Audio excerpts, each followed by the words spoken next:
Life has always been full of mysteries, and I've never been one to turn away from them.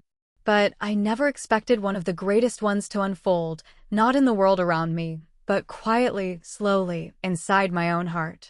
The first time I saw Anna, one of my mother's new friends, something unexplainable shifted inside me. It wasn't love, not right away. It was more like curiosity, a quiet hum under my skin. The kind that lingers after the moment has passed, but keeps echoing when you least expect it. At first, I brushed it off as admiration. She was beautiful, elegant, confident, and always so at ease in her skin.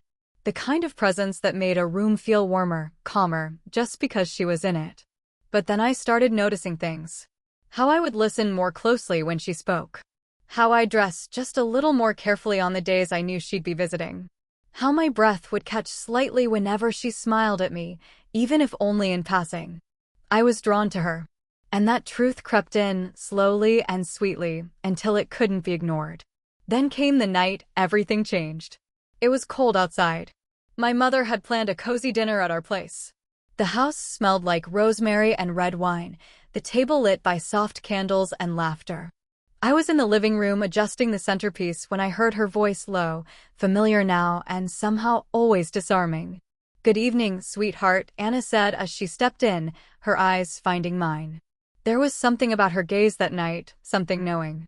It wrapped around me like a secret too big to speak. Dinner passed in the usual blur of stories and wine, but I couldn't stop watching her.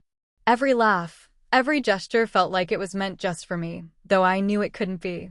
Or maybe part of me hoped it could. Later, as she helped clear the dishes, she turned to me and said, "You seem different tonight. Has something changed?" How could I explain that nothing had changed, and yet everything had? I don't know, I stammered, my face flushing. "Sometimes," she said gently, "we don't change. We just start seeing things differently."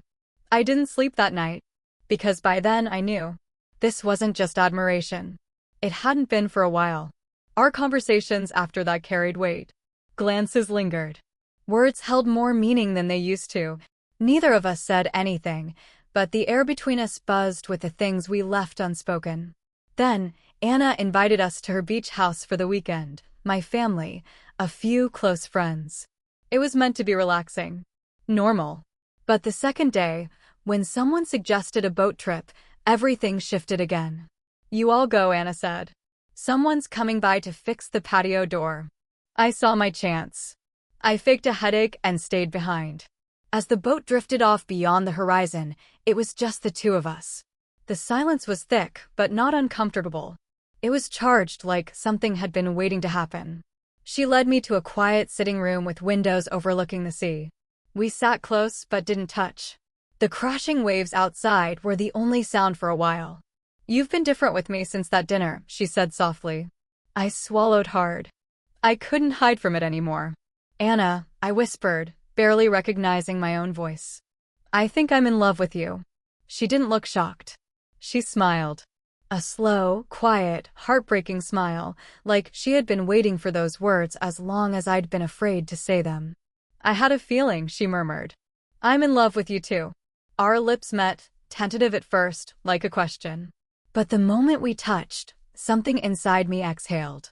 A longing I hadn't even known I carried was finally answered. It wasn't loud. It wasn't wild. It was gentle. It was real. Some feelings don't crash into you. They don't shout. They whisper. They bloom in silence until one day, you realize they've quietly taken root in your soul. And what once felt impossible was always inevitable.